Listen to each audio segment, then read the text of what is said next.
오픈 채팅방에서 만난 그 남자는 여자에 미친 남자였다. 장미 누나, 사랑해요라고 속삭이던 짜릿한 숨결. 다 끝난 내 인생이 장미빛으로 찬란했지만 끔찍히도 위험했던 그 남자와 나의 이야기를 해보려고 합니다. 은퇴 후 3년, 남편과 나는 한 집에 사는 남남이 되었다. 아침 7시. 알람 소리 없이 눈이 떠지는 시간이다. 집안의 소리는 역시나 고요하다. 남편은 벌써 동네 한 바퀴 돌러 나갔나 보다. 언제부터였을까? 아침에 눈 뜨면 남편은 집에 없다. 이제는 마주치는 게 어색하다. 부엌으로 나갔다. 남편이 먹고 난 흔적들만 있다. 냉장고를 열었다. 어제 먹다 남은 반찬들이 그대로였다. 시금치나물, 김치, 계란찜. 밥을 데워야 하나 고민하다가 어제 쪄놓은 고구마 하나를 집어들었다. 그냥 입에 넣고 씹으며 TV를 켠다. 요즘은 아침 차리기도 귀찮다. 어차피 남편은 뭘 해놔도 고맙다는 말 한마디 없었고, 어차피 각자 알아서 먹고 알아서 치운다. TV 소리도 왠지 시끄럽게 느껴지고 귀에 잘 들어오지도 않는다. 이게 결혼 생활인가? 30년을 함께 살았는데 이제는 말 한마디 섞기가 이렇게 어렵다. 아이들이 다 커서 독립하고 나니 우리 사이엔 아무것도 남지 않았다. 남편은 퇴직 후 집에 있지만 나를 투명인간 보듯 한다. 아침엔 운동, 신문, 낮엔 TV, 저녁엔 또 TV. 가끔 애들이 데려오는 강아지 뽀삐보다 못한 대접을 받는 기분이다. 이렇게 늙어 죽는 건가? 밤마다 그 생각뿐이었다. 밤 11시, 집은 역시나 고요하다. 남편 방에서 코 고는 소리가 크게 들리는 걸 보니 벌써 잠이 들었나 보다. 요즘엔 저 코 고는 소리도 반가울 지경이다. 내 남은 인생은 매일 이렇게 보내다가 끝나는 건가? 가슴이 답답했다. 60대 중반. 아직 죽기엔 이른 나이인데 벌써 인생이 끝난 것 같았다. 친구들은 다들 자식들 돌보느라 바빴다. 모임에 나오는 친구도 점점 줄었다. 소파에 앉아 휴대폰을 켰다. 카톡 프로필을 보니 친구들 사진이 박혀 있었다. 여행, 예쁜 카페, 맛집, 손주 사진. 다들 행복해 보였다. 나만 이렇게 사는 건가? 눈물이 핑 돌았다. 왜 이렇게 외로울까? 남편이 옆에 있는데도 세상에서 제일 외로웠다. 다음 날 아침 먹은 고구마가 얹혔는지 속이 답답해 집 앞 나지막한 산에 올랐다. 무릎이 시큰거리기 시작했고 숨이 찼지만 내 쉬는 숨이 왠지 상쾌했다. 중턱 쉼터에 도착했다. 벤치에 할머니 몇 명이 모여 앉아 있었다. 웃음소리가 크게 들렸다. 언니, 그래서 그 오빠랑 어떻게 됐어? 아이고, 그냥 친구야, 친구. 같이 여행이나 다니는 거지. 에이, 그게 어디 친구야? 완전 눈빛이 다른데? 깔깔거리는 웃음소리가 울려 퍼졌다. 나는 멀찍이 서서 그들을 바라봤다. 나이는 나랑 비슷해 보였다. 60대 후반쯤. 근데 표정이 달랐다. 젊어 보였다. 아니, 생기가 있었다. 물을 마시려고 가까이 다가갔다. 할머니 한 명이 나를 보더니 웃으며 말했다. 어머, 혼자 오셨어요? 같이 앉아요. 아, 괜찮아요. 괜찮긴 뭐가 괜찮아요. 같이 앉아요. 우리 오픈 채팅방에서 만난 사이인데 맨날 이렇게 모여요. 오픈 채팅방. 처음 듣는 말이었다. 할머니는 휴대폰을 꺼내 보여줬다. 요즘은 이런 거 해야 돼요. 여행도 가고, 친구도 생기고. 진짜 재밌어요. 화면엔 단체 사진들이 가득했다. 웃는 얼굴들이 빼곡했다. 나이 들어서도 이렇게 재밌게 살 수 있어요. 집에만 있으면 늙어 죽어요. 진짜. 속으로 남사스럽다는 생각과 부러운 마음이 겹쳐졌지만 할머니의 말이 가슴을 찔렀다. 맞아. 나 지금 집에서 늙어 죽어가고 있잖아. 집에 돌아왔다. 남편은 여전히 TV를 보고 있었다. 다녀왔어요 했지만 대답은 없었다. 안방으로 들어가 문을 닫았다. 휴대폰을 켰다. 카카오톡을 열었다. 오픈 채팅방 검색 버튼을 눌렀다. 손이 떨렸다. 뭘 검색해야 하지? 시니어라고 쳐봤다. 수십 개의 방이 떴다. 시니어 여행, 시니어 맛집 투어, 50대 이상 친모, 시니어 맛집 투어를 눌렀다. 방 소개가 나왔다.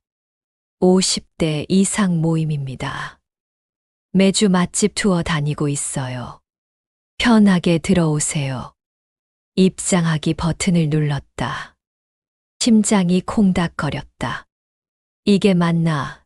괜히 이상한 사람들 만나는 거 아닌가? 하지만 등산길에서 본 할머니들의 웃음소리가 떠올랐다. 나도 저렇게 웃고 싶었다. 클릭. 새로운 멤버가 입장하셨습니다. 메시지가 떴다. 그리고 곧바로 누군가 메시지를 보냈다. 입장을 환영합니다. 닉네임으로 불리고 싶은 이름과 성별, 나이 순으로 적어주세요. 심장이 쿵 떨어졌다. 불리고 싶은 이름이라. 내가 좋아하는 꽃인 장미라는 이름을 넣고 여자 68세를 적었다. 환영합니다. 장미 누나. 누나라니. 언제 이런 호칭을 들어봤나? 누군가 나를 누나라고 불러줬다. 닉네임은 산들바람이었다. 프로필 사진엔 등산복을 입은 남자가 환하게 웃고 있었다. 50대 후반, 60대 초반쯤 돼 보였다. 채팅방은 한창 떠들썩했다. 언니, 이번 주 순천만 갈 거예요. 오빠, 와인 잊지 말고 챙겨오세요. 크크크, 지난번에 오빠가 깜빡해서 편의점 소주 마셨잖아요. 웃음소리가 들리는 것 같았다. 화면 너머에서 사람들이 웃고 떠드는 게 느껴졌다. 나는 아무 말도 하지 못하고 그저 화면을 바라봤다. 가슴이 뜨거워졌다. 뭔가 새로운 세계가 열리는 느낌이었다. 거실에서 남편 코 고는 소리가 들렸다. 나는 휴대폰 불빛만 켜둔 채 한참을 채팅방을 들여다봤다. 나도 여기에 껴볼까? 용기가 안 났다. 하지만 동시에 기대가 됐다. 오랜만에 느껴보는 설렘이었다. 다음 날 아침, 눈을 뜨자마자 휴대폰을 확인했다. 오픈 채팅방에 알림이 100개가 넘게 쌓여 있었다. 가슴이 두근거렸다. 뭔가 중요한 걸 놓친 것 같은 느낌. 채팅방을 열었다. 사람들이 아침 인사를 나누고 있었다. 좋은 아침이에요. 날씨 좋네요. 오늘 산책 가실 분? 저요. 오늘 3시에 한강 어때요? 활기찼다. 누가 강요하지도 않는데 사람들은 자발적으로 약속을 잡고 만났다. 부러웠다. 나는 언제 이렇게 활기차게 살아봤나. 장미 누나, 어제 들어오셨죠? 자기소개해 주실래요? 산들바람이 나를 호명했다. 심장이 철렁 내려앉았다. 뭐라고 써야 하지? 손이 떨렸다. 키보드 위에 손가락을 올렸다 뗐다. 안녕하세요. 어제 가입한 장미입니다. 잘 부탁드려요. 짧게 썼다. 전송 버튼을 눌렀다. 순간 메시지들이 쏟아졌다. 환영해요, 장미 누나. 어머, 프로필 보니까 우리 동네 사시네요. 가까워요. 숨이 막혔다. 이렇게 많은 사람들이 나한테 관심을 보이다니. 결혼 후 30년 동안 나는 늘 뒷전이었다. 남편 뒷바라지, 아이들 뒷바라지. 내 이름은 엄마, 여보, 아줌마였다. 그런데 여기선 사람들이 내 이름을 불러줬다. 닉네임 산들바람이 내 인생에 바람을 불어넣었다. 산들바람이 또 메시지를 보냈다. 장미 누나, 혹시 여행 좋아하세요? 저희 다음 주에 남이섬 가는데 같이 가요. 여행. 좋아하지. 하지만 혼자 다니기 뭐해서 집에만 있은 지도 한참 되었다. 여행 좋아해요. 근데 체력도 약하고 무릎 때문에. 괜찮아요. 천천히 가면 돼요. 우리 페이스 느려요. 구력이 오래된 분들이 많아서. 구력. 그 단어에 피식 웃음이 났다.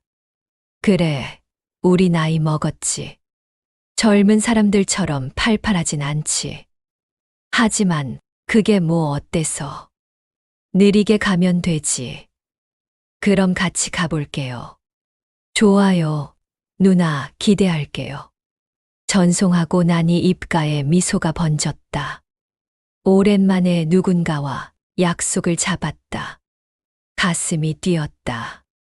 장미 누나라는 호칭이 내 심장을 뛰게 했다. 그날부터 나는 매일 밤 채팅방을 확인했다.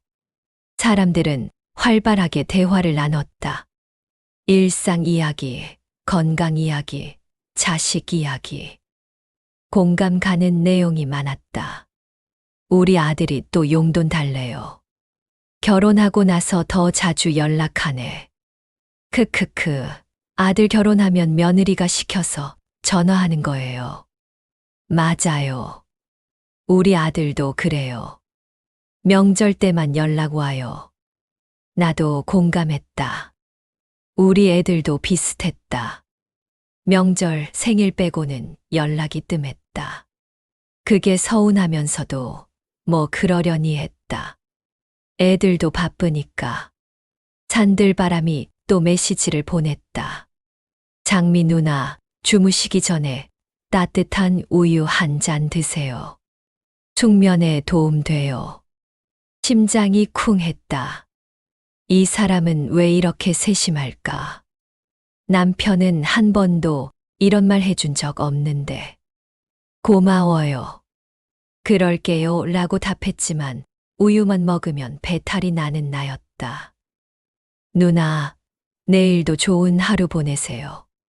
꿈자리도 편안하시길. 휴대폰을 가슴에 안았다. 따뜻했다. 누군가 나를 생각해 준다는 것. 그것만으로도 행복했다. 밤마다 채팅방을 들여다보는 게 낙이 됐다. 소파에서 채팅을 하고 있는데 냉장고에서 물을 꺼내던 남편이 물었다. 요즘 뭐 맨날 핸드폰만 쳐다보고 있어? 아, 그냥요. 친구들이랑 채팅해요. 친구? 누구? 등산 모임 사람들이요. 남편은 코웃음을 쳤다. 인터넷에서 만난 사람들 조심해. 요즘 사기꾼 많아. 가슴이 싸늘해졌다. 왜 맨날 부정적으로만 생각하는 걸까? 내가 뭘 해도 믿어주지 않았다. 사기꾼 아니에요. 다들 좋은 분들이에요. 그래도 조심해. 괜히 돈 거래하지 말고. 더 이상 대꾸하지 않았다. 무슨 말을 해도 소용없었다. 남편은 내 말을 귀담아 듣지 않았다. 안방으로 들어가 문을 닫았다. 휴대폰을 켰다. 산들바람이 메시지를 보냈다. 누나, 오늘도 편안한 하루 보내셨어요? 눈물이 핑 돌았다. 남편은 한 번도 이런 말 안 했는데. 이 사람은 왜 이렇게 다정할까? 누나 무리하지 마세요. 건강이 제일 중요해요. 가슴이 뭉클했다. 누군가 내 건강을 걱정해 준다는 게 이렇게 고마운 줄 몰랐다. 그날 밤 나는 산들바람을 생각하며 잠에 들었다. 토요일 아침, 남이섬 여행날이었다. 전날 밤부터 잠이 안 왔다. 설레면서도 불안했다. 처음 보는 사람들을 만난다는 게 두려웠다. 옷장을 열어 뭘 입을지 고민했다. 한참을 망설이다가 연보라색 티셔츠를 꺼냈다. 며느리가 선물해 준 건데 색이 고와서 한 번도 안 입었다. 거울을 봤다.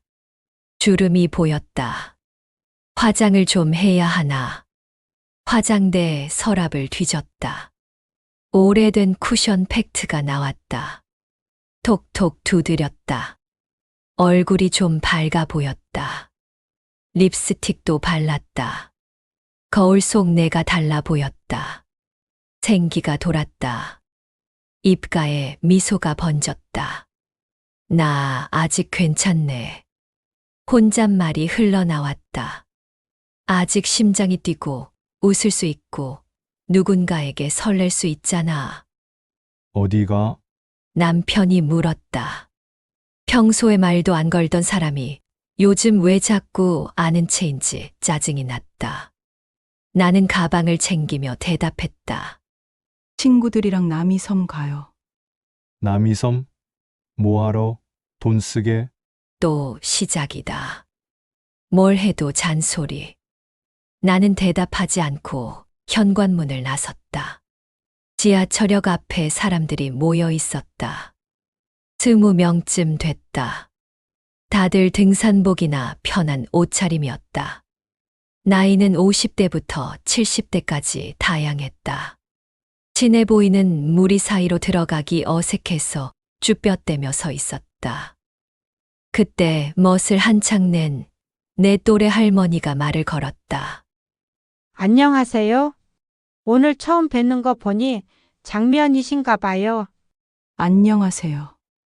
어색하게 인사했다. 사람들이 웃으며 손을 흔들었다.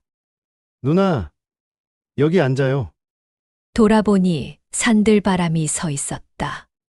사진보다 실물이 더 좋아 보였다. 키가 크고 얼굴에 온화한 미소가 번졌다. 등산복이 잘 어울렸다. 산들바람 씨.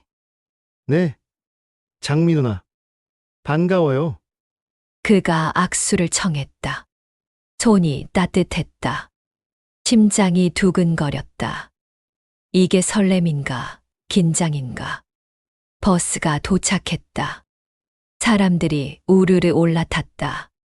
나는 창가 자리에 앉았다. 그런데 산들바람이 내 옆자리에 앉았다. 누나, 여기 앉아도 될까요? 가슴이 콩닥거렸다. 왜 이렇게 떨릴까? 그냥 처음 보는 사람인데. 버스가 출발했다. 사람들은 옆 사람과 수다를 떨었다. 나는 창밖만 바라봤다. 산들바람이 말을 걸어왔다. 누나, 남이섬 처음이세요? 아니요. 오래전에 가족들이랑 왔었어요. 아, 그때가 좋으셨겠어요. 그렇긴 한데 요즘은 잘 안 나가요. 왜요? 건강 안 좋으세요? 아니요. 그냥 같이 갈 사람이 없어서요. 순간 말 실수했다는 생각이 들었다. 왜 이런 말을 했을까? 산들바람은 잠시 침묵하다가 말했다. 이제 저희 모임 자주 나오세요. 좋은 사람들이에요. 자주 놀러 가요, 누나. 그 말이 가슴을 쿵 내리쳤다. 누군가 나랑 같이 어디 가자고 한 게 얼마만인가. 남편은 늘 피곤해 귀찮아였다.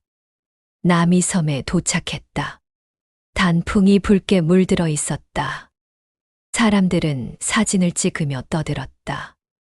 나는 멀찍이 서서 풍경만 바라봤다. 누나, 사진 찍어드릴까요? 산들바람이 다가왔다. 나는 손을 저었다. 괜찮아요.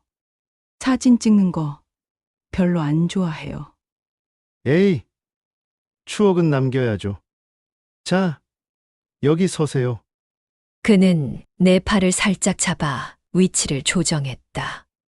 햇살이 비치는 곳이었다. 자, 웃으세요. 하나, 둘, 셋. 카메라 셔터 소리가 찰칵 울렸다. 산들바람이 휴대폰을 보여줬다. 와, 누나 정말 예쁘게 나왔어요. 사진 속 내가 웃고 있었다. 오랜만에 보는 웃는 얼굴이었다. 언제 이렇게 웃어봤나? 고마워요. 목소리가 떨렸다. 산들바람은 환하게 웃었다. 햇살 속에서 그의 얼굴이 빛났다. 여행이 끝나고 집에 돌아왔다. 남편은 소파에서 TV를 보고 있었다. 다녀왔어요. 대답은 역시나 짧았다. 나는 안방으로 들어가 문을 닫았다. 오늘이 내 생일이라는 걸 남편은 기억하지 못했다. 아니, 애초에 관심이 없었다. 아침 식탁에서 나는 슬쩍 달력을 가리켜 봤지만 남편은 신문만 뒤적였다. 저녁엔 미역국이라도 끓여줄까 속으로 중얼거렸지만 입 밖으로는 나오지 않았다. 어차피 말해봤자 그래, 알아서 해라는 대답만 돌아올 게 뻔했다. 점심때쯤 휴대폰이 울렸다. 산들바람이었다. 누나, 오늘 특별한 날이잖아요. 저녁에 잠깐 시간 있으세요? 심장이 철렁 내려앉았다. 어떻게 알았을까? 채팅방에 생일을 올린 적도 없는데. 나중에 알고 보니 카톡 프로필에 자동으로 뜬단다. 괜찮아요. 별일 아닌데. 손가락이 떨렸다. 거절해야 한다는 걸 알면서도 마음 한구석에선 기대가 싹 텄다. 누군가 내 생일을 기억해 준다는 것. 그것만으로도 가슴이 뜨거웠다. 누나, 제가 준비한 게 있어요. 딱 30분만 시간 내주세요. 30분. 그 짧은 시간이 뭐가 대수겠냐고 나는 스스로를 설득했다. 남편은 어차피 나한테는 관심도 없고 더구나 오늘 내 생일인 것도 모르고 있을 터였다. 저녁 7시에 집 근처 공원에서 만나기로 했다. 공원 벤치에 앉아 기다리는 동안 나는 계속 주변을 두리번거렸다. 혹시 아는 사람이 지나가진 않을까? 동네 아줌마들이 볼까? 가슴이 콩닥거렸다. 이게 설렘인지 두려움인지 구분이 안 됐다. 장미 누나, 뒤에서 들린 목소리에 화들짝 돌아봤다. 산들바람이 장미꽃 한 송이를 들고 환하게 웃고 있었다. 등산복 대신 깔끔한 재킷을 입었다. 머리도 새로 손질한 듯 보였다. 이게 뭐예요? 생일 축하해요. 누나 좋아하는 장미꽃이에요. 손이 떨렸다.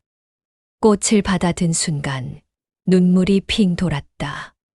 결혼 30년 동안 남편에게 꽃을 받아본 적이 없었다. 울컥한 마음에 손이 떨렸다. 그때 그의 손이 내 손을 감싸쥐었다. 숨이 멎었다. 그의 손은 따뜻했다. 누나, 손 차가워요. 혈액순환 안 되는 거 아니에요? 그는 내 손을 두 손으로 감싸며 호호 불어줬다. 심장이 미친 듯이 뛰었다. 이건 아니야. 나는 유부녀야. 그런데 왜 손을 뿌리치지 못하는 걸까? 이제 누나 외롭지 않게 해드릴게요. 그 말이 가슴을 쿵 내리쳤다. 외롭다는 걸 어떻게 알았을까? 나는 평생 아무에게도 말한 적 없었다. 남편한테도, 자식들한테도. 엄마는 괜찮아, 걱정 마. 그렇게 살아왔다. 혼자 견디는 게 습관이 됐다. 고마워요. 겨우 한마디를 꺼냈다. 목소리가 떨렸다. 이 남자는 왜 이러는 걸까? 나 같은 할머니한테 거울 볼 때마다 늘어진 눈꺼풀, 주름진 목, 처진 팔뚝. 젊은 시절의 내 모습은 온데간데 없이 사라졌다. 그런데 이 사람은 내게 여자라는 걸 느끼게 해줬다. 집에 돌아와 거울 앞에 섰다. 조명을 환하게 켜고 얼굴을 찬찬히 들여다봤다. 주름이 보였다. 눈가, 입가, 이마. 하지만 오늘따라 그 주름들이 밉지 않았다. 살아온 세월의 흔적이구나 싶었다. 나는 거실 소파에 앉아 휴대폰을 들여다봤다. 누나, 내일도 볼 수 있을까요? 그냥 산책만 해요. 누나랑 같이 걷고 싶어요. 안방에서 들리는 남편의 코 고는 소리와 휴대폰 속 그의 다정한 메시지. 두 개의 세계가 내 안에서 충돌했다. 나는 유부녀야. 이러면 안 돼. 머릿속으로는 알고 있었다. 하지만 가슴은 딴소리를 했다. 언제까지 이렇게 살 거야? 남편은 당신을 여자로 안 봐. 그냥 밥 해주는 사람, 집 지키는 사람일 뿐이야. 손가락이 떨렸다. 천천히 글자를 눌렀다. 내일 시간 돼요. 전송 버튼을 누르는 순간 온몸에 전율이 흘렀다. 죄책감과 설렘이 뒤섞였다. 나는 지금 무슨 짓을 하고 있는 걸까? 다시 화장대 앞에 섰다. 오늘 산지 10년도 넘은 스킨케어 세트를 꺼냈다. 차곡차곡 발랐다. 스킨, 로션, 크림. 오랜만에 내 얼굴을 정성껏 만졌다.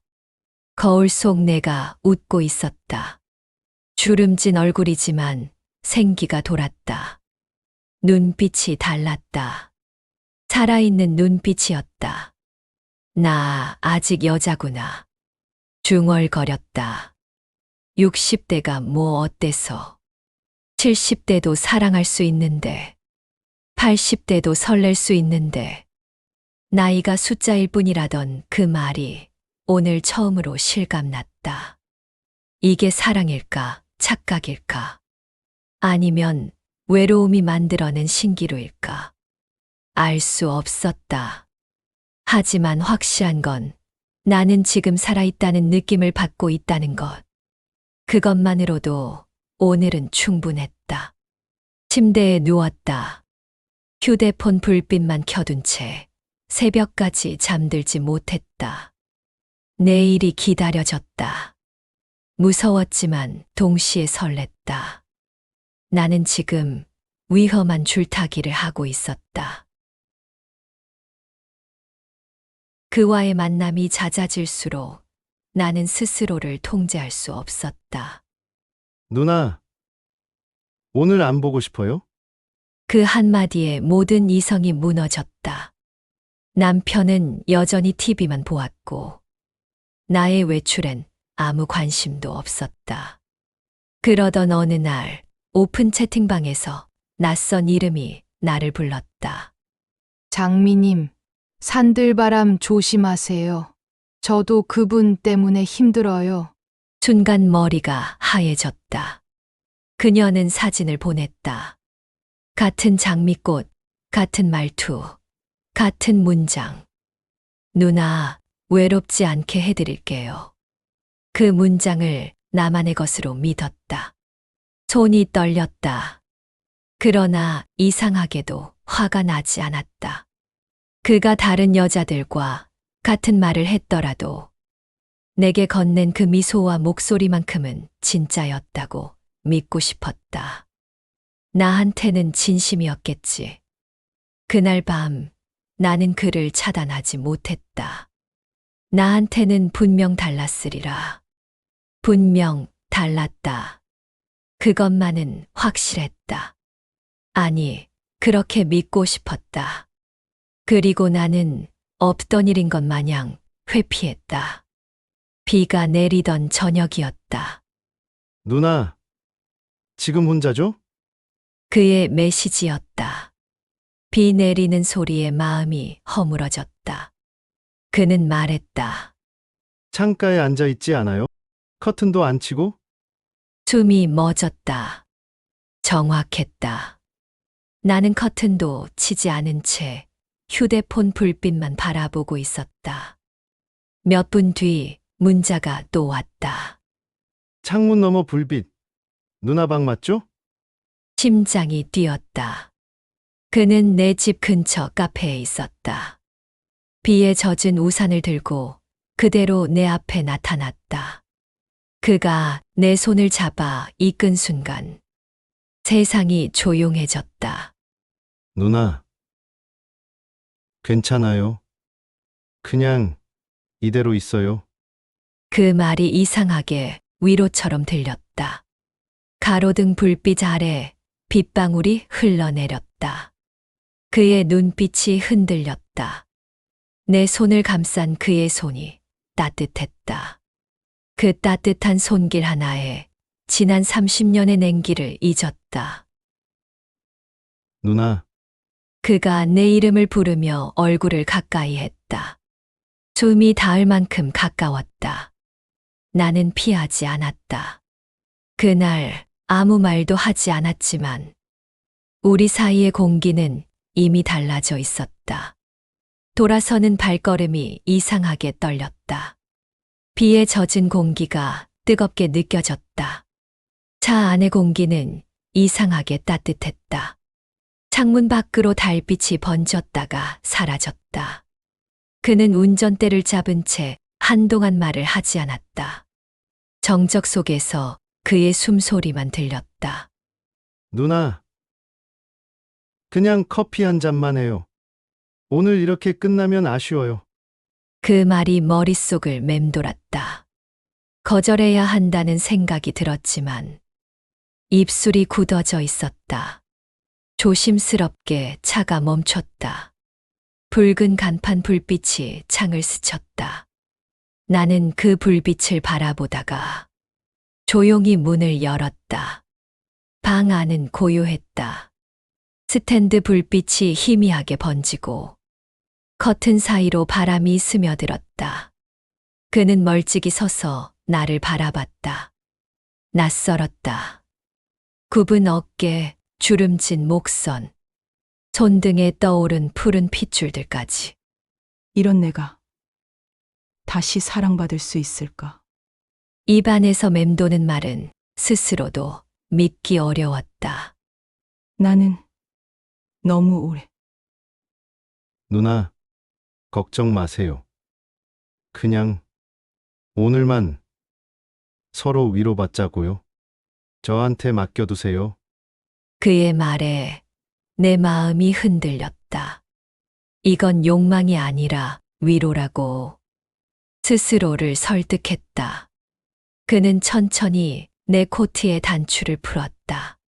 손끝이 닿을 때마다 숨이 멎었다. 멀리서 빗방울이 떨어지는 소리가 들렸다. 나는 그저 눈을 감았다. 그날 밤, 우리는 오래된 외로움 속에서 서로를 안았다. 나는 처녀인 것 마냥 수줍었고, 그는 거침이 없었다. 그는 아무 말도 하지 않았고, 나 역시 아무 말도 하지 않았다. 단지 오랜 시간 굳어있던 마음이 조용히 녹아내리는 걸 느꼈다. 아침이 되자 햇살이 커튼 사이로 비쳤다. 공기 속엔 낯선 냄새와 따뜻한 체온이 남아 있었다.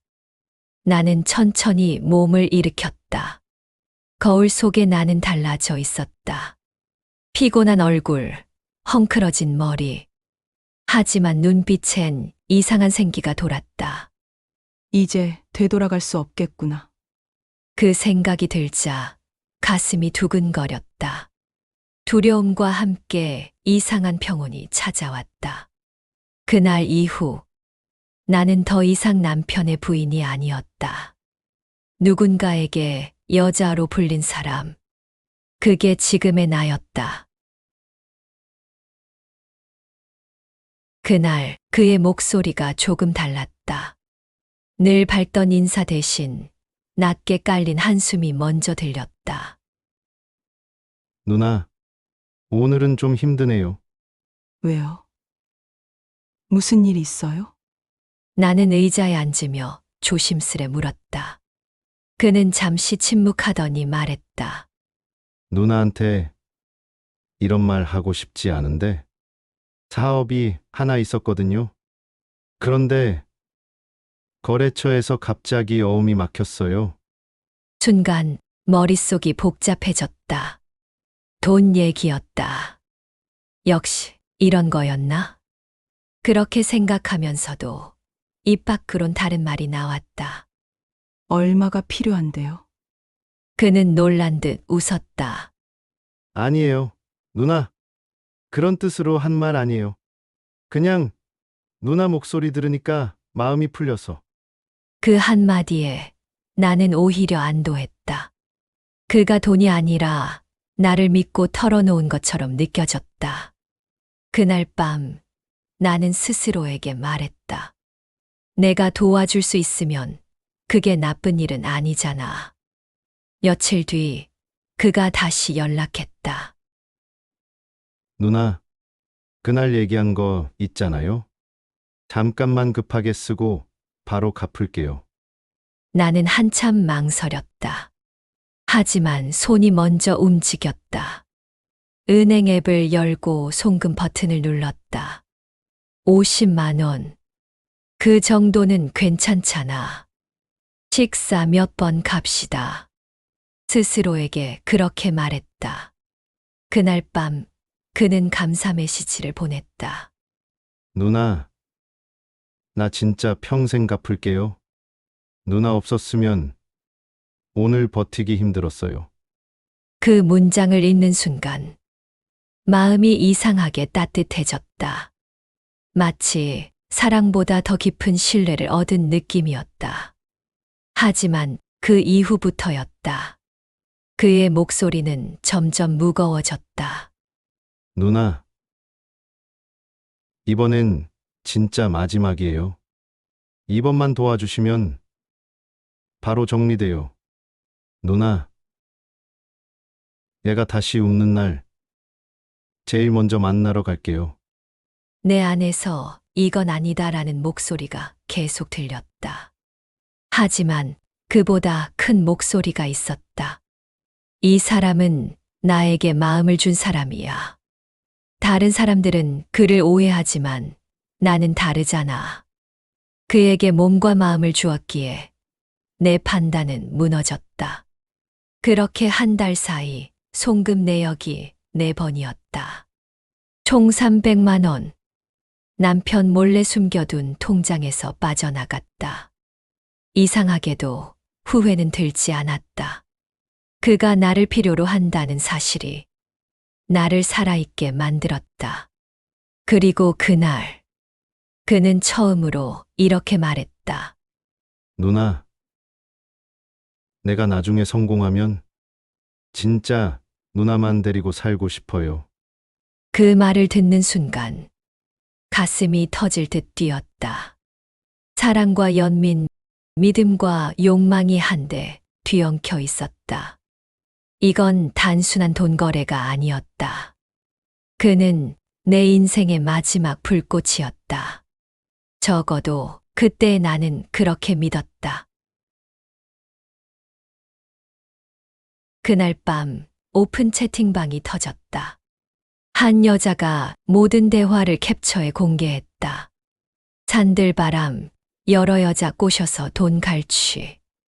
사진, 메시지, 선물 내역이 그대로 드러났다. 나 그 남자 때문에 통장 다 털렸어. 사진 찍어준다고 하더니 내 얼굴을 다른 여자한테 보냈어. 방은 순식간에 아수라장이 됐다. 나는 숨이 막혔다. 내가 보낸 돈, 내 마음, 내 시간. 그 모든 게 숫자와 증거로 나열되어 있었다. 그가 마지막으로 남긴 메시지. 누나, 미안해. 진심이었는데 세상이 우리를 너무 몰라줘요. 그 문장 하나에 분노보다 눈물이 먼저 터졌다. 나에게만큼은 진심인 그가 안쓰럽게 느껴졌다. 그는 나를 사랑하고 있다. 심장이 여전히 뛰고 있었다. 며칠째 남편의 눈빛이 이상했다. 예전엔 나에게 관심이 없던 사람이었다. 아침에 눈을 뜨면 신문을 보고 있었고, 저녁엔 TV 앞에서 졸고 있었다. 그런데 요즘 그가 달라졌다. 부엌에서 설거지를 하다 고개를 들면 거실 소파에서 내 쪽을 보고 있었다. 눈이 마주치면 황급히 시선을 돌렸지만 그 짧은 순간에 담긴 감정을 나는 읽을 수 있었다. 불안, 의심, 그리고 슬픔. 요즘 산책은 잘 다녀? 어느 저녁 남편이 불쑥 물었다. 심장이 철렁 내려앉았다. 평소라면 절대 하지 않을 질문이었다. 나는 애써 침착한 척 대답했다. 응. 그냥 공원 한 바퀴. 그래. 그는 더 이상 묻지 않았다. 하지만 그의 시선이 내 얼굴에 오래 머물렀다. 마치 확인하려는 것처럼 내가 거짓말을 하고 있는지 시험하는 것처럼. 나는 가슴이 답답해서 자리를 떴다. 손이 떨렸다. 등 뒤로 남편의 시선이 느껴졌다. 그날 밤 나는 잠을 이룰 수 없었다. 침대에 누워 천장을 바라보는데 문틈으로 희미한 불빛이 새어나오는 게 보였다. 거실에서 누군가 움직이는 소리가 들렸다. 나는 조심스럽게 일어나 문틈 사이로 거실을 살폈다. 남편이 거실 소파에 앉아 있었다. 불 꺼진 공간에서 휴대폰 불빛만이 그의 얼굴을 희미하게 비추고 있었다. 그런데 그 휴대폰은 내 것이었다. 심장이 멈췄다. 남편은 화면을 천천히 스크롤하고 있었다. 나는 숨을 죽였다. 머릿속이 하얘졌다. 그는 한참 동안 화면을 들여다보았다. 그리고는 천천히 폰을 탁자 위에 내려놓았다. 한숨도 쉬지 않았다. 소리도 내지 않았다. 그저 고개를 숙인 채 몇 분이 흘렀다. 남편은 조용히 일어나 자기 방으로 들어갔다. 문이 천천히 닫혔다. 나는 그 자리에 서서 한참을 움직이지 못했다. 그 사람이 다 알고 있었구나. 무릎에 힘이 풀렸다. 벽에 기대 주저앉았다. 눈물이 나지 않았다. 그냥 공허했다. 그날 이후 남편은 변했다. 말을 걸지 않았다. 하지만 이상하게도 나를 피하지도 않았다. 아침마다 식탁에는 내 반찬이 따로 덜어져 있었다. 내가 좋아하는 깍두기를 더 많이 담아뒀다. 커피도 내가 마시기 전에 미리 타놓았다. 같이 TV 볼래? 저녁이면 그가 먼저 권했다. 평소엔 절대 하지 않던 말이었다. 나는 멍하니 그 옆에 앉았다. 드라마가 나오는지 뉴스가 나오는지 알 수 없었다. 화면이 그냥 흐릿하게 보였다. 남편은 가끔 내 쪽을 쳐다봤다. 그 눈빛에는 복잡한 감정이 섞여 있었다. 분노도 원망도 아니었다. 슬픔과 체념, 그리고 안쓰러움이었다. 이 사람은 날 버리지 않으려고 하고 있구나. 그 생각이 들자 숨이 막혔다. 차라리 화를 내주면 좋겠다고 생각했다. 소리를 지르거나 물건을 던지거나 집을 나가버리거나. 그러면 내가 죄책감을 느끼는 게 더 쉬울 텐데. 그런데 이 사람은 그냥 조용히 나를 지켜보고 있었다. 그게 더 견디기 힘들었다. 적막한 집이 왠지 시끄럽게 느껴져. 나는 이불을 뒤집어 쓰고 귀를 막았다. 내가 이 사람한테 뭘 한 거지? 30년을 함께 산 사람. 나는 그 사람을 사랑하지 않았다. 하지만 미워하지도 않았다. 단지 익숙했다. 그런데 언제부턴가 익숙함이 공기처럼 느껴졌다. 없어도 괜찮을 것 같았다. 그래서 나는 다른 곳에서 숨 쉴 곳을 찾았다. 하지만 지금 그 공기가 사라지려 하자 나는 질식할 것만 같았다. 어느 날 아침 휴대폰이 울렸다. 오픈 채팅방에 알림이 100개 넘게 쌓여 있었다. 무슨 일인가 싶어 들어가 보니 방 안이 아수라장이었다. 다들 이거 봤어? 산들바람 그 새끼 사기꾼이래. 경찰서 갔대. 심장이 쿵 내려앉았다. 누군가가 링크를 올렸다. 지역신문 기사였다. 중장년 여성 노린 연애 사기범 검거 피해액 수천만 원. 기사를 열었다. 사진이 나왔다. 산들바람이었다. 아니, 그의 본명은 김모 씨였다. 등산복 차림에 밝게 웃고 있는 그 얼굴. 내가 알던 그 사람이었다. 피의자는 SNS와 오픈 채팅방을 통해 여성들에게 접근, 감정적 유대를 형성한 뒤 금전을 요구하는 수법을 반복했다. 피해자는 최소 8명으로 추정되며 손에서 휴대폰이 미끄러졌다. 8명. 나는 그 중 하나였다. 머릿속이 하얘졌다. 누나, 오늘 하루가 그냥 끝나는 게 싫어요. 누나만 있으면 돼요. 진짜 누나 생각만 해요. 그가 했던 모든 말이 한 번에 쏟아져 내렸다. 그건 다 거짓이었다. 대본이었다. 나만을 위한 말이 아니었다. 숨을 쉴 수 없었다. 가슴이 너무 답답해서 창문을 활짝 열었다. 바람이 들어왔지만 숨은 쉬어지지 않았다. 설마 그럴 리가. 머릿속에서 그의 얼굴이 떠올랐다. 비 오는 날, 내 손을 잡던 그 따뜻한 손. 차 안에서 내 눈을 들여다보던 그 눈빛. 나를 진심으로 사랑해주던 손길. 그건 진짜였잖아. 하지만 기사는 냉정했다. 피의자는 사전에 작성한 대화 스크립트를 사용했으며 여러 여성에게 동일한 멘트를 반복 사용한 것으로 드러났다.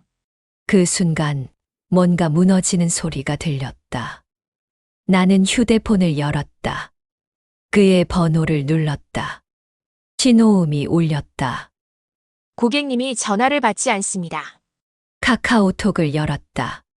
프로필이 사라져 있었다. 대화방도 사라져 있었다. 모든 흔적이 사라졌다. 나는 주저앉았다. 마룻바닥이 차가웠다. 온몸이 떨렸다. 울음이 나오지 않았다. 그냥 텅 빈 기분이었다. 나는 뭘 믿었던 걸까? 그 사람의 목소리를, 눈빛을, 손길을. 모든 게 연기였다. 내가 사랑이라고 믿었던 그 순간들은 그에게는 업무였다. 며칠 동안 나는 아무것도 먹지 못했다. 침대에 누워 천장만 바라봤다. 남편이 방문을 열고 들어왔다. 밥 먹어. 말없이 밥상을 내려놓았다. 국, 밥, 반찬. 정성스럽게 차려진 상이었다. 눈물이 터졌다. 30년 동안 울지 않았던 내가 그 앞에서 소리내어 울었다. 남편은 아무 말도 하지 않았다. 그저 내 옆에 앉아 있었다.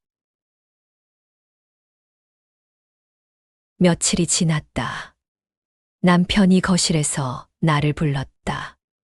이리 와봐. 나는 무거운 몸을 일으켜 거실로 갔다. 남편이 소파에 앉아 있었다. 손에 따뜻한 차 2잔을 들고 있었다. 앉아. 나는 그 옆에 조심스럽게 앉았다. 한참 동안 침묵이 흘렀다. 남편이 먼저 입을 열었다. 그 사람 나도 봤어.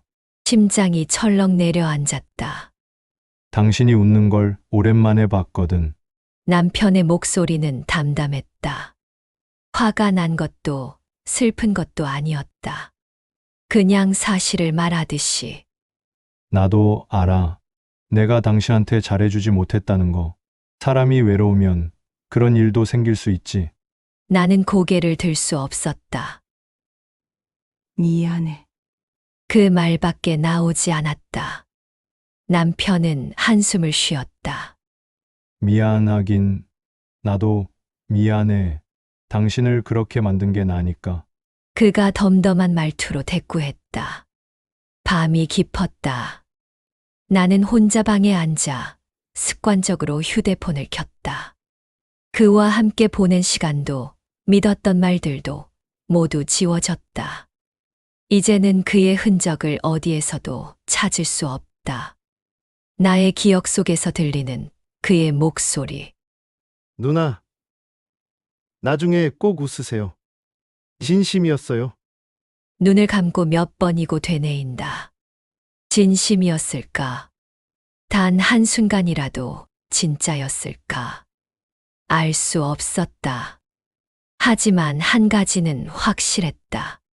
그가 진심이었든 아니든 그 시간 속에서 내가 느낀 감정만큼은 진짜였다. 설렘도, 기쁨도, 떨림도, 절망도, 그 모든 게 내 것이었다. 나는 창문을 열었다. 차가운 밤 공기가 들어왔다. 멀리 불빛이 반짝였다. 봄 햇살이 창문을 스쳤다. 얇은 커튼 사이로 비집고 들어온 빗줄기가 이불 위에 가느다란 선을 그렸다. 나는 한동안 그 빛을 바라보다가 조심스럽게 몸을 일으켰다. 바닥에 내디딘 다리에 무릎이 시큰거렸다. 며칠 동안 누워만 있어서 그런지 몸이 생각보다 무거웠다. 숨을 들이쉴 때마다 가슴 어딘가가 쿡쿡 쑤셨다. 몸이 아픈 건지 마음이 아픈 건지 구분이 되지 않았다. 아니, 어쩌면 둘 다였다. 거실로 나가니 남편이 부엌에 서 있었다. 등을 보이고 서서 무언가를 끓이고 있었다. 김이 모락모락 피어올랐다. 냄비 안에서 보글보글 소리가 났다. 그는 나를 돌아보더니 말없이 그릇 하나를 꺼냈다. 죽이었다. 흰 죽에 소금만 조금 넣은 아주 담백한 죽. 뜨거우니까 천천히 먹어. 그가 그릇을 식탁에 내려놓으며 말했다. 목소리는 낮았지만 묘하게 따뜻했다. 나는 그 앞에 앉았다. 숟가락을 들었지만 손이 멈칫했다. 숟가락이 그릇에 부딪히는 소리가 작게 울렸다. 숟가락을 입에 넣었다. 뜨거웠다. 혀끝이 얼얼했다. 몸속으로 따스함이 스며들었다. 목구멍이 뜨거워지더니 눈가가 또 뜨거워졌다. 어느 날 오후 남편이 말했다. 날씨 좋다. 바람 쐬러 나갈래? 나는 창밖을 보았다. 햇살이 밝았다. 하늘도 맑았다. 오랜만이었다. 나는 천천히 고개를 끄덕였다. 밖으로 나가니 햇살이 부드럽게 쏟아졌다. 벚꽃은 이미 졌고 나무마다 연두빛 잎이 돋아나 있었다. 바람이 불면 잎들이 바스락거렸다. 남편은 나보다 반 발짝 앞서 걸었다. 천천히 느릿하게. 내 걸음이 느리면 속도를 맞췄다. 내가 잠시 숨을 고르려고 멈추면 그도 조용히 멈춰 섰다. 뒤를 돌아보진 않았다. 그저 옆에 서서 나를 기다렸다. 우리는 그렇게 말없이 걸었다. 이렇게 걸어본 게 얼마만이지. 30년을 함께 살았지만 이렇게 나란히 걸어본 기억이 희미했다. 아이들이 어릴 때는 항상 손을 잡고 뛰어다니는 아이들을 쫓아다니느라 정신이 없었다. 아이들이 크고 나서는 각자 바빠서 함께 걸을 일이 없었다. 그런데 지금 이렇게 둘이서만 걷고 있었다. 낯설었다. 하지만 나쁘지 않았다. 그 순간 문득 생각했다. 이 사람도 나이 들었구나. 남편의 등이 예전보다 굽어 보였다. 머리카락엔 흰머리가 훨씬 많아졌다. 걸음도 느려졌다. 그동안 나는 이 사람을 제대로 본 적이 없었다. 익숙한 가구처럼 그냥 거기 있는 사람으로만 생각했다. 하지만 지금 보니 이 사람도 나처럼 늙고 있었다. 나처럼 외로웠을지도 몰랐다. 가슴 한편이 먹먹해졌다. 그때였다. 갑자기 빗방울이 하나 떨어졌다. 손등에 닿은 물방울이 차가웠다. 하늘을 올려다보니 구름이 어느새 잔뜩 끼어 있었다. 그리고 곧 굵은 빗방울이 쏟아지기 시작했다. 우리는 급히 근처 정자로 뛰었다. 비가 점점 거세졌다. 정자 지붕을 때리는 빗소리가 사방에서 쏟아졌다. 숨이 찼다. 나는 정자 기둥에 기대서서 숨을 고르며 하늘을 올려다봤다. 회색빛 하늘에서 비가 끊임없이 떨어졌다. 흙냄새가 바람에 실려왔다. 말이 없었다. 비 냄새, 흙냄새, 젖은 나무잎 냄새가 뒤섞여 코끝을 스쳤다. 갑자기 눈가가 뜨거워졌다. 참았던 눈물이 조용히 떨어졌다. 남편은 아무 말도 하지 않았다. 그저 옆에 서서 비를 바라보고 있었다. 그러다 조용히 자기 겉옷을 벗어 내 어깨에 덮어주었다. 그저 내 옆에 가만히 서 있었다. 비는 여전히 내리고 세상은 조용했다. 그 순간 문득 깨달았다. 이 사람은 날 떠나지 않겠구나. 모든 걸 알고 있었을 텐데. 내가 어디서 누구와 무엇을 했는지, 얼마를 쓰고 얼마나 멍청했는지 다 알고 있었을 텐데. 그런데 이 사람은 여전히 내 옆에 있었다. 화를 내지도 떠나지도 않았다. 그냥 곁에 있었다. 눈물이 멈추지 않았다. 한참이 지나서야 비가 잦아들었다. 멀리서 새소리가 들려왔다. 햇살이 다시 구름 사이로 비집고 나왔다. 남편이 천천히 자리에서 일어섰다. 그리고 내 앞에 손을 내밀었다. 갑시다. 나는 그 손을 바라봤다. 거칠고 투박한 손. 주름이 가득하고 마디마디 굳은 살이 박힌 손. 평생 나를 먹여 살리기 위해 일만 했던 손. 그 손을 한참 바라보다가 나는 천천히 손을 올렸다. 따뜻했다. 너무 오래된 온기였다. 이렇게 따뜻했었나. 입 밖으로 새어나온 말은 바람에 섞여 사라졌다. 남편은 아무 말 없이 내 손을 꼭 잡았다. 그리고 우리는 다시 걸었다. 젖은 흙 위로 두 사람의 발자국이 나란히 찍혔다. 한 걸음, 한 걸음. 느리지만 꾸준하게. 나는 남편의 손을 꼭 잡았다.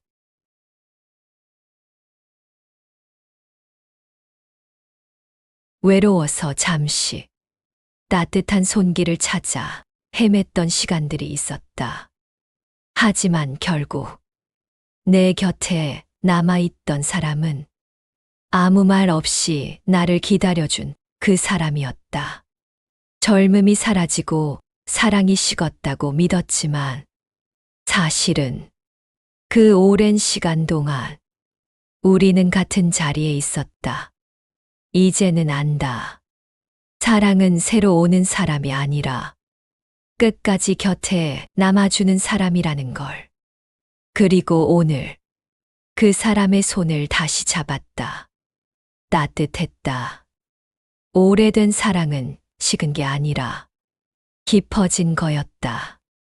당신의 마음에도 한때의 외로움이 그리고 남겨진 사랑이 있나요? 오늘의 이야기가 마음에 닿았다면 구독과 좋아요로 다음 이야기를 함께 걸어주세요.